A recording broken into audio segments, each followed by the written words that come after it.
بسم الله الرحمن الرحيم، والصلاة والسلام على سيدنا محمد عليه أفضل الصلاة والسلام. ألا بذكر الله تطمئن القلوب. جاية لكم النهاردة بقى بكوليكشن جامد حلو جدا جدا جدا وعجبني وما شاء الله عليه. جاية لكم بقى بعبايات سهرة مناسبات زي ما انتوا بتحبوا.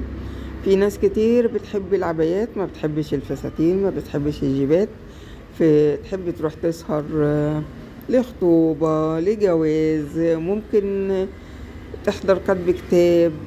كل دوت بالعبايات اللي انا جايه لكم بيها.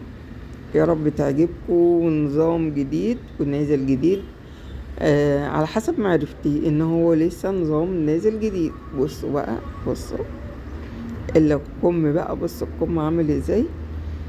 وكمان العبايات اللي هي حتتين دوت جميل جدا، وخصوصا للست اللي هي مليانة شوية، اللي هي عندها حاجات كده مش يعني عايزة تداريها. زي ما قلت لكم العباية اللي هي الحتتين بتداري بقى المناطق اللي هي البطن، الأرداف، الصدر الكبير، كل ده بتداريه.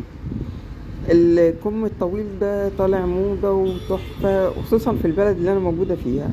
الكم الطويل ده طالع موضة جدا. بصوا بقى الطقم ده تحفة. لو بنت بقى صغنطوطة كده ويوم كاتبة كتابها ممكن تعمله وتلبسه تحفة تحفة تحفة.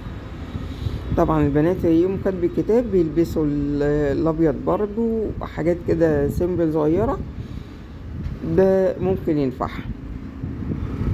وبصوا الكم بتاعه جميل جدا،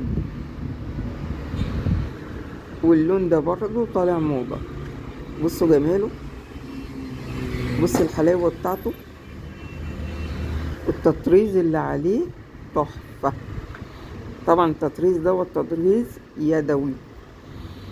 طبعا العباية دي ما يعني برضو ستان وتنفع للسهرات، والستان طبعا طالع موضة وانتوا عارفين كده. يا رب يعجبكم الفيديو.